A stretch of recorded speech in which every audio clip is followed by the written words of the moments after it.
सम्यक अभियान संगठन के द्वारा ही शिक्षित बेरोजगार युवाओं की समस्याओं का शोध परख और अध्ययन कर समस्याओं के समाधान हेतु व्यापक अभियान शुरू कर दिया गया है। उक्त जानकारी के अनुसार ही पत्रकार वार्ता के दौरान ही दी गई पत्रकार वार्ता को संबोधित करते हुए पदाधिकारियों ने कहा है कि सम्यक अभियान का शुभारंभ रीवा के ऐतिहासिक पदमथर पार्क से 2 मई 2020 को किया जाएगा और मध्य प्रदेश के स्थापना दिवस के दिन 1 नवंबर 2020 से रायसेन जिले के बरेली नगर में प्रदेश में नौ क्रांति लाने के लिए संकल्प के साथ ही 45 दिवसीय देशव्यापी सम्यक यात्रा शुरू कर दी गई है। बता दें कि इस यात्रा में समापन 15 दिसंबर 2022 को भोपाल जिले के बैरसिया में होगा और उसके पश्चात ही जनवरी 2023 में भोपाल में प्रदेश में 5 लाख युवाओं का मेगा कॉन्फ्रेंस होगा। आइए सुनते हैं। बता दें कि अभियान के उद्देश्य पर युवाओं को किस तरह से समस्याओं का समाधान करने का भरोसा दिया जा रहा है। जो ओपन हो चाहे किसी भी वर्ग क्यों न हो, अगर उत्कृष्ट है तो उसको उत्कृष्ट श्रेणी में आरक्षण मिलना चाहिए। ये हमारी बात हुई 5वीं। आखिरी बात पे आना चाहता हूँ। क्या है कि देश हमारा जब स्वतंत्र हुआ तो केवल अंग्रेजों से ही नहीं हुआ, देसी रियासतदारों से भी हुआ, राजा महाराजाओं से भी हुआ और इनके चलते ज़्यादा और दास्ता थी।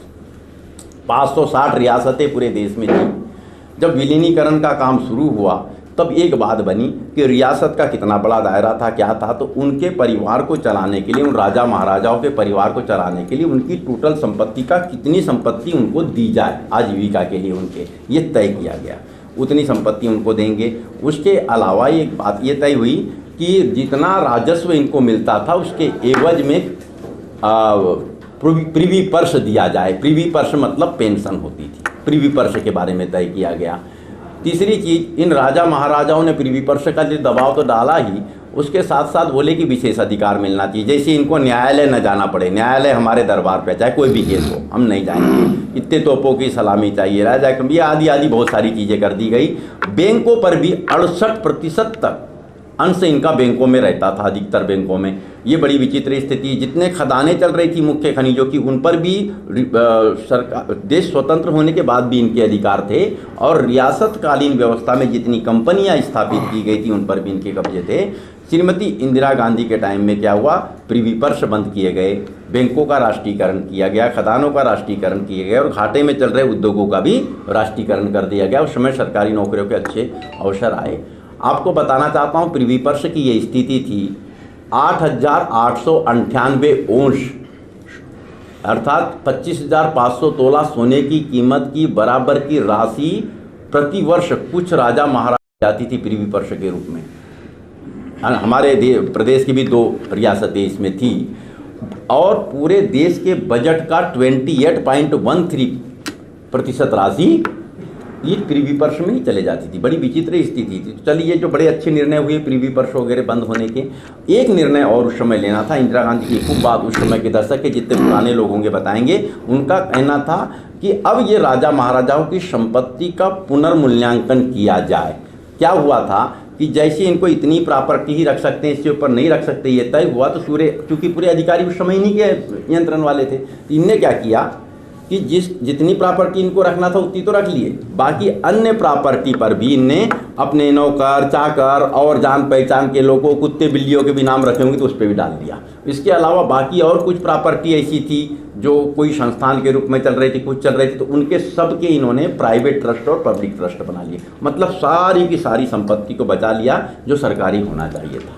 ये कोविनेंट मर्जर में दिया हुआ है। एक और चीज़ें बता देना चाहता हूँ आप लोगों को, ये किले और महलों के बारे में, इसको आर्कियोलॉजिकल इंपॉर्टेंस ही के पुरातत्व महत्व का उसी समय माना गया था, लेकिन ये व्यवस्था दी गई थी कि 1947 के पहले तक जो राजगद्दी पे बैठे हैं राजा और महाराजा, वे अपने जीवन काल में किले और महलों में रहेंगे, उसके बाद में किले और महल सरकारी हो जाएंगे।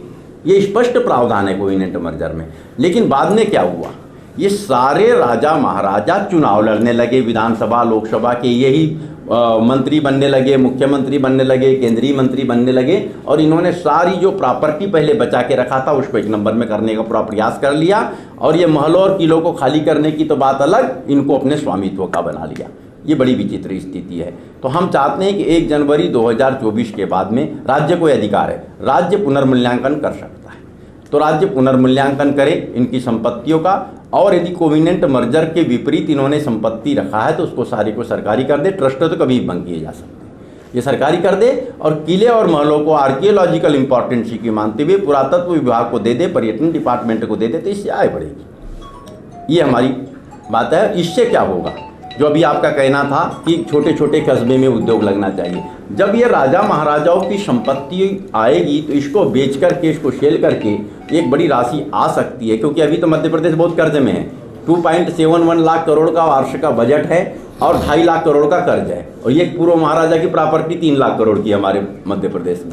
इन सारी राजा महाराजाओं की प्रॉपर्टी से कुछ सपोर्ट मिला तो इस राज्य को एक ड्राई पोर्ट जबलपुर और कटनी के बीच में बना दिया जाए, उससे पूरा डेडिकेटेड फ्रेट कॉरिडोर बना के जोड़े और राज्य का हार्टिकल्चर एग्रीकल्चर मैप तैयार करे, industry centric community farming concept शुरू करके विशेषज्ञ की राय से कृषि फार्मिंग का काम शुरू हो, और फूड प्रोसेसिंग इंडस्ट्री की चैन विकसित की जाए।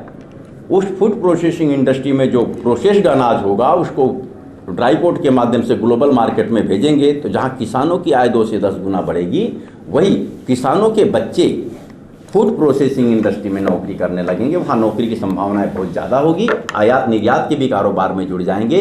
तो जो आपका मानना था अभी कि उद्योग छोटे छोटे स्थान में क्यों नहीं लगते, उत्पादन को ही ध्यान में रखते हुए उद्योग लग सकते हैं, और पूरा विश्व मानता है कि फूड प्रोसेसिंग इंडस्ट्री से बड़ा नेटवर्क और कोई नहीं हो सकता, रोजगार मूलक कोई नेटवर्क और दूसरा नहीं हो सकता। ये मेरी बात।